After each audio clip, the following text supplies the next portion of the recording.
Okay, how you doing? Here's a video about YouTube videos and what's going on at the moment. I've noticed something really weird. There's channels that work are always channels that have got a subject. 99% of them they have to talk about a topic. And it seems to me that the fashion seems to be is like, in 6 minutes I'll tell you 60 years of my life, or 6 mistakes in 2 seconds, or 5 ways to go to the toilet, or it's always like this, 5, this, or 10 mistakes I made in my life that you can learn in 2 seconds and then become a millionaire. It's all fucking rubbish, isn't it? It's like, you look at these titles and you go, oh, I ain't watching that. It's like, you know what I mean? It really pisses me off. And all I want to do is have a chat.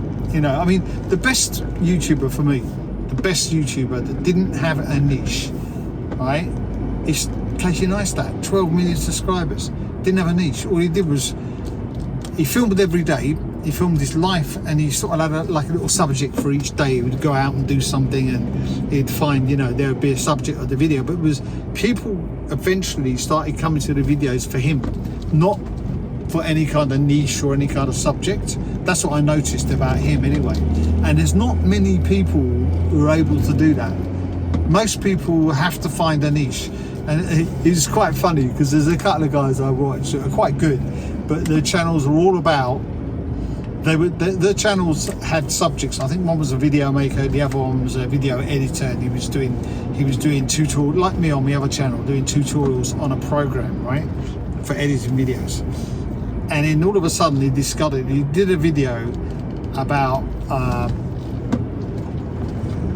if you're over 40 you got to do a YouTube channel, right? And that was this title, and it took off, it blew up. And so what he did is he started doing more videos about over 40s doing YouTube, and now he's stuck doing videos about people who are over 40. And he's eventually, he's got 40 odd thousand, probably about 50,000 subscribers now, and it took off really well, which is great. He's making money and everything. But the thing is that he's now stuck in a niche where he's got to talk about videos, making YouTube videos and being over 40.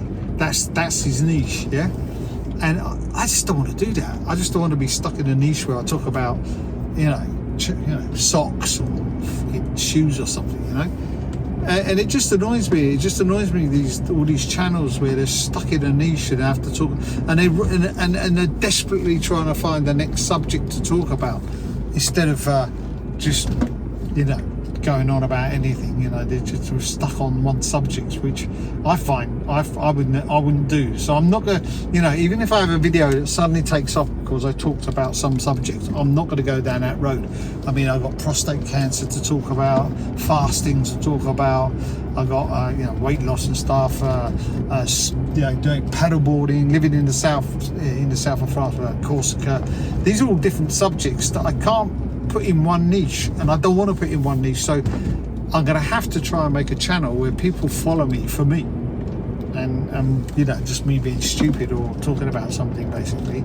And I think that's the hardest thing to do, and I think it probably won't ever take off. I mean, and I'm not, okay, it's not the end of the world if it doesn't. I just do videos anyway, because I do these videos anyway, so I might as well just do them and put them online.